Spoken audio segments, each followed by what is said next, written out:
하나님의 말씀은 에스겔 21장 1절부터 13절 말씀입니다. 구약성경 1181쪽에 있습니다. 말씀을 우리 함께 읽겠습니다. 또 여호와의 말씀이 내게 임하여 이르시되 인자야 너는 얼굴을 예루살렘으로 향하며 성소를 향하여 소리내어 이스라엘 땅에게 예언하라.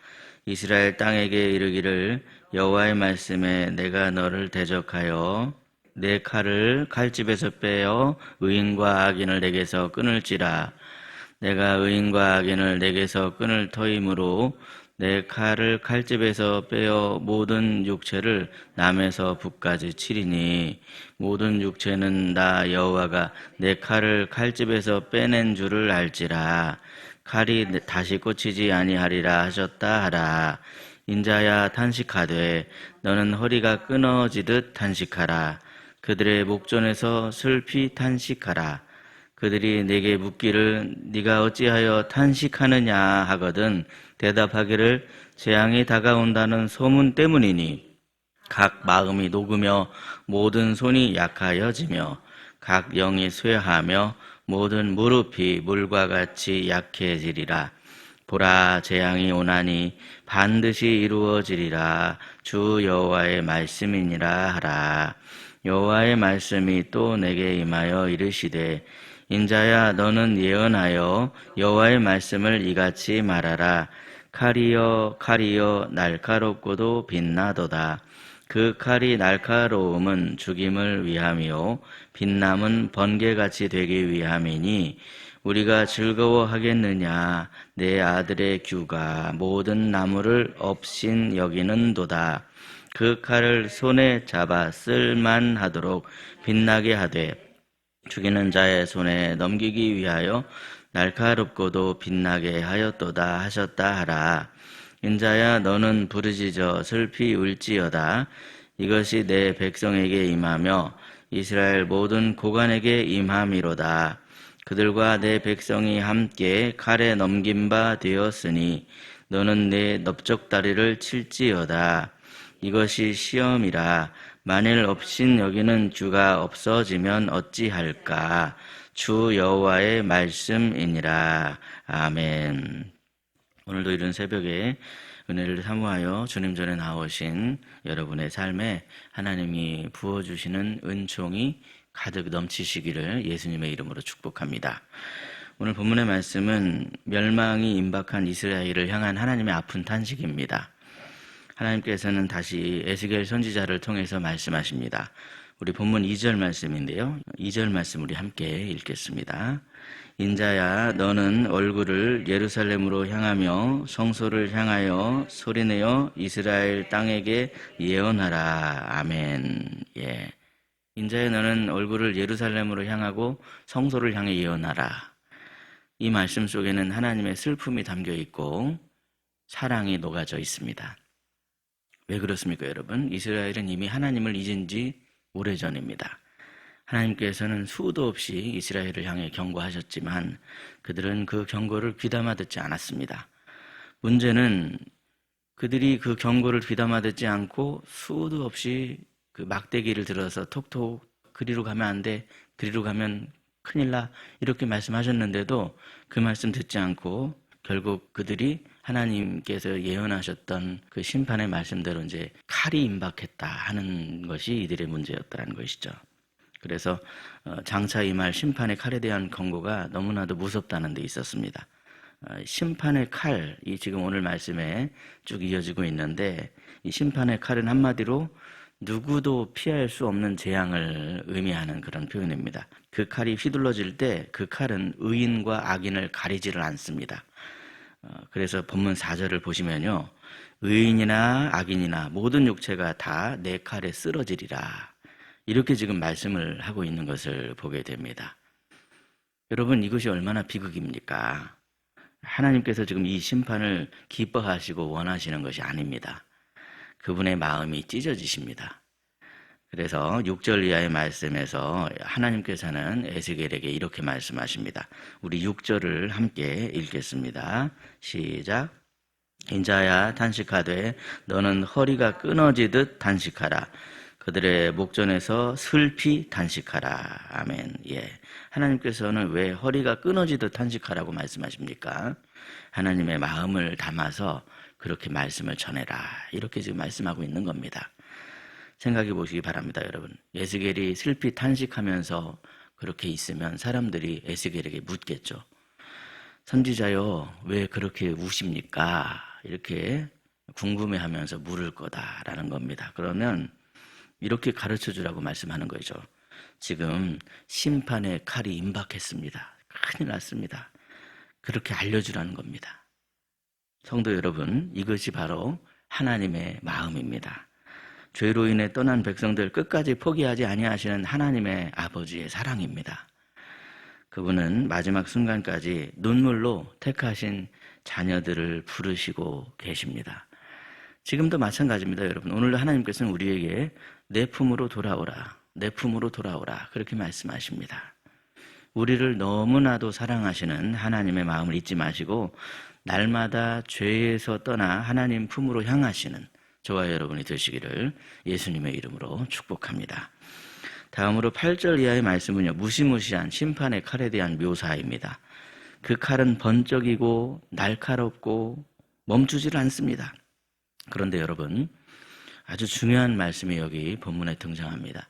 10절과 13절의 말씀을 보면 규라는 표현이 등장을 하고 있습니다. 이 규라고 하는 표현을 잘 해석하는 것이 바로 본문 말씀의 해석의 중요한 핵심입니다. 그래서 10절의 하반절을 보시면 내 아들의 규가 모든 나무를 업신여기는도다 그랬습니다. 원래 여러분, 규는 무엇을 말하는 거냐면 통치자의 권위와 왕권을 상징하는 지팡이가 바로 규입니다. 그런데 특별히 성경에서 규는 이제 하나님께서 부여하신 이스라엘의 왕권을 의미하고 있습니다. 하나님께서 부여하신 이스라엘의 왕권. 이스라엘의 왕을 세우신, 허락하신 분은 누구냐면 결국 하나님이십니다. 하나님께서 유다 지파인 다윗을 통해서 그 왕권이 이어가게 그렇게 약속을 하셨습니다.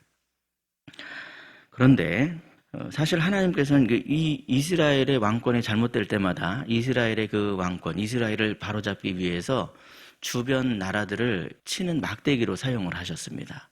잘못된 그 행동을 할 때마다 주변 나라들을 이용해서 톡톡톡톡 때리면서 얘야 거기로 가면 안 돼. 거기로 가면 큰일 나. 거기로 가면 네가 망하는 거야. 이렇게 말씀하셨습니다. 문제는 이스라엘 백성들이 그 나무, 그 하나님의 막대기를 업신여기면서 그분의 말씀을 듣지를 않았다는 데 있죠. 하지만 생각해 보면 여러분, 이스라엘이 잘못된 길을 갈 때마다 톡톡 치던 그 막대기는 이스라엘에게는 은혜의 막대기였더라는 겁니다. 생각해 보십시오, 여러분. 목자가 양을 돌볼 때 막대기와 지팡이를 듭니다. 때때로 목자는 그 막대기와 지팡이로 맹수를 물리치기도 하지만 대부분 그걸 딴 길로 가려고 하는 양을 톡톡 건드리면서 바른 길로 인도하더라는 것이죠. 이리 와, 거기는 아니야. 이쪽으로 가야 돼. 그 길로 가면 안 돼. 그렇게 목자가 양을 인도하더라는 겁니다. 그런데 만약에 양이 그 막대기를 무시하면 어떻게 될까요? 그 양은 보나마나 틀림없이 영락없이 길을 잃게 되고 결국에는 사나운 짐승의 밥이 될 수밖에 없는 그런 운명이더라는 겁니다. 때때로 하나님께서 우리 삶에 우리를 툭툭 건드리는 것 같은 그런 생각이 들 때가 있죠. 우리는 우리 삶에 어떤 문제가 생기고 내 계획이 어그러지고 어떤 관계가 막 흔들릴 때 하나님, 저에게 왜 이러십니까? 이렇게 하나님께 되물을 때가 있습니다. 그런데 여러분, 생각해 보시면 바로 그 순간이 은혜의 순간입니다. 그분의 막대기가 나를 건드리며 나를 더 복되게 인도하시는 순간일 수가 있기 때문에 그렇습니다. 얘야, 거기가 아니야. 거기서 돌아와야 해. 하나님의 손길은요, 징계 속에서도 사랑으로 일하고 있으십니다. 성도 여러분, 그런데 오늘 본문 13절에서 하나님께서는 이렇게 물으시는 거예요. 규가 없어지면 과연 어찌하랴? 규가 없어지면 과연 어찌하랴? 다시 말해서 여러분, 내가 눈으로 볼 때 왕권이 끊어진 것 같고 사라진 것 같고 다윗의 통치가 끊어진 것 같아 보일 때 그때 과연 이스라엘은 어떻게 반응하는 것이 옳겠냐 하는 중요한 물음입니다. 여러분, 이것이 왜 중요한 물음입니까? 창세기 49장 10절 말씀을 보시면 하나님께서 이렇게 약속을 하셨습니다. 규가 유다를 떠나지 아니하며 통치자의 지팡이가 그의 발 아래 떠나지 아니하리라 그러셨습니다. 이미 창세기 49장 10절부터 유다 지파를 통해서 내가 통치자의 지팡이를 맡겨주겠다 이렇게 약속을 하셨습니다.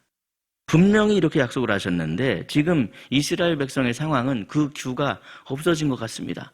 나라가 완전히 멸망하는 것 같습니다. 왕권이 무너져 버린 것 같습니다. 그럴 때 하나님의 약속이 이제 끝나버린 것 같을 때 그럴 때 너희는 과연 어떻게 반응하겠느냐 이렇게 물으시는 겁니다. 그러므로 성도 여러분, 13절의 말씀처럼 이러한 상황은 바로 우리의 믿음을 시험하는 테스트일 수 있습니다. 우리의 눈앞의 현실이 아무리 무너져 버린 것 같아도 하나님의 약속은 결코 끝나지 않습니다. 그 규는 결국 다시 오셨습니다. 십자가를 지신 예수 그리스도, 이분이 이스라엘의 약속을 다시 일으키신 이스라엘의 규가 되어주셨습니다. 유다 지파로 오셨고 통치자의 규가 영원히 떠나지 않는다는 그 말씀을 이루신 분이 바로 우리 주 예수 그리스도이십니다. 그러므로 여러분, 규가 사라진 것 같을지라도 신실하신 하나님께서는 반드시 약속을 잊지 않고 지키신다는 것을 여러분 기억하셔야 됩니다. 내 삶에 규가 사라져버린 것 같을 때, 내 삶에 하나님의 약속이 지켜지지 않는 것 같을 때, 그럴 때 너는 어떻게 하겠느냐? 이렇게 지금 우리에게 물으시는 겁니다. 사랑하는 성도 여러분, 혹시라도 우리 삶에 규가 사라져버린 것처럼 보이는 그런 일은 없으십니까? 기도에도 응답이 없고 믿음의 길이 꽉 막혀져 버린 것 같은 그런 때는 없으십니까? 그러나 기억하십시오. 나에게 주셨던 규가 없어진 것 같아도 하나님은 여전히 통치하고 있으십니다. 우리가 볼 땐 하나님의 약속을 지키지 않는 것 같아도 그러지 않습니다. 보이지 않아도 느껴지지 않아도 하나님께서는 여전히 약속을 이루어 가시는 하나님이십니다. 그러므로 우리는 상황을 바라보지 말고 약속의 하나님을 바라보셔야 됩니다. 그분이 우리의 진짜 규이시며 우리의 진짜 왕이십니다. 그러므로 여러분, 오늘 이 말씀을 꼭 붙잡으시기 바랍니다. 규가 없어진 것 같아도 하나님의 약속은 여전히 살아 있습니다. 우리 하나님은요, 자기 사람을 사랑하시되 끝까지 사랑하시는 하나님이십니다. 하나님의 손은 여전히 우리를 붙잡고 계십니다. 그러므로 우리 삶에 무슨 일이 있다 할지라도 이 하나님의 약속 안에 거하시길 바랍니다. 우리 눈앞에서 규가 없어진 것 같을지라도 하나님을 신뢰하십시오. 하나님의 때에 하나님의 방법으로 반드시 하나님의 약속은 성취될 것입니다. 그러므로 규가 없어진 것 같으실지라도 신실하신 하나님의 약속 안에 거하심으로 성취의 기쁨을 맛보시는 복된 믿음의 자녀들이 다 되시기를 예수님의 이름으로 축복합니다. 기도하겠습니다. 하나님 아버지, 오늘도 우리를 사랑하셔서 복음의 말씀을 들려주시니 참으로 감사합니다. 이스라엘을 향해 울며 탄식하라고 말씀하시는 하나님, 우리를 향하신 하나님의 마음이 어떠하신지도 오늘 말씀을 통해 다시 한번 깨닫게 하시니 참으로 감사합니다. 하오나 주님, 우리는 때때로 주님의 말씀을 외면하고 우리를 인도하시는 막대기를 피하려 하며 그것을 꺼려 할 때가 있었음을 주님 앞에 고백합니다. 하지만 그 막대기조차도 우리를 향하신 하나님의 사랑임을 깨닫습니다. 때로는 우리의 삶에 마치 규가 사라진 것 같은 그런 생각이 들 때가 있습니다. 기도해도 아무런 응답이 없는 것 같고 내 앞에 있는 길이 완전히 꽉 막힌 것 같은 그런 느낌을 받을 때가 있습니다. 그러나 오늘 말씀처럼 규가 없어진 것 같을지라도 하나님은 여전히 통치하시고 계심을 믿습니다. 사랑의 주님, 눈에 보이는 현실보다도 우리 주님의 약속을 붙잡을 수 있게 하여 주시고 어떠한 상황 속에서도 신실하신 하나님을 신뢰함으로 그 약속 안에 믿음으로 승리하는 삶이 되게 하여 주시옵소서. 초대의 날에 복음으로 초대할 분들의 이름을 부르며 함께 기도하고 있습니다. 김하영, 유미라, 양호숙, 최완출, 박병국, 조상욱, 정명순, 송유옥, 송정연, 우병운, 우병관, 권희덕, 성우경, 정남임, 유진아, 강민경, 기대연, 유은진, 서동선, 그리고 또 에코시티에 계시는 어떤 집사님, 주님께서 이분들의 마음을 감동시켜 주시길 원합니다. 희락교회를 통해서 주님의 은총이 회복되어지길 원합니다. 주님의 사랑이 회복되고 은총이 회복되고 그래서 하나님을 더 가까이 하는 은혜가 있게 하여 주시옵소서. 오늘 시험을 보는 집사님과 함께 해주시고 시험을 잘 볼 수 있도록 지혜와 명철을 더해 주시옵소서. 우리 사랑하는 희락의 자녀들을 위해 기도하오니 건강과 지혜와 명철을 부어주시고 만남의 축복을 더하여 주시옵소서. 오늘도 주님 약속 안에서 하루를 시작할 수 있게 하여 주시니 참으로 감사합니다. 오늘도 주님 앞에 엎드려 기도하오니 주님 손에 붙들린 자로 살게 하시며 주님의 약속 안에 평강과 소망을 누리는 복된 토요일이 되게 하여 주시옵소서. 우리를 끝까지 사랑하여 주시는 우리 구주 예수 그리스도의 이름으로 기도드리옵나이다. 아멘. 각자 기도하시겠습니다.